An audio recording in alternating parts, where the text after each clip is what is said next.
ঢাকা বিশ্ববিদ্যালয় কেন্দ্রীয় সংসদ নির্বাচন ডাকসু দীর্ঘ 5 বছর পর অনুষ্ঠিত হতে যাচ্ছে। বহু কাঙ্ক্ষিত ডাকসু নির্বাচন। আসন্ন ডাকসু নির্বাচনে বাংলাদেশ সেনাবাহিনীর কোনো সংশ্লিষ্টতা নেই বলে স্পষ্ট করে জানিয়েছে বাংলাদেশ সেনাবাহিনী। ফেসবুক পেজে দেওয়া পোস্টে বলা হয়, বিশ্ববিদ্যালয় সমূহের আসন্ন কেন্দ্রীয় ছাত্র সংসদ নির্বাচনে বাংলাদেশ সেনাবাহিনীর কোনো সংশ্লিষ্টতা নেই।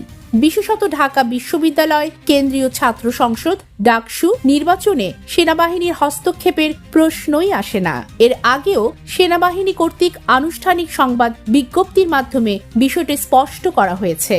বাংলাদেশ সেনাবাহিনী আশা করে দীর্ঘদিন পর অনুষ্ঠিতব্য কেন্দ্রীয় ছাত্র সংসদ নির্বাচন যেন সুষ্ঠু গণতান্ত্রিক চর্চার মাধ্যমে সুশৃঙ্খল ও শান্তিপূর্ণভাবে সম্পন্ন হয় এবং আসন্ন জাতীয় সংসদ নির্বাচনের জন্য উদাহরণ সৃষ্টি করে। সোমবার 8 সেপ্টেম্বর সকাল 10টার দিকে বাংলাদেশ সেনাবাহিনীর ভেরিফাইড ফেসবুক পেজে দেওয়া এক পোস্টের মাধ্যমে এই তথ্য জানানো হয়।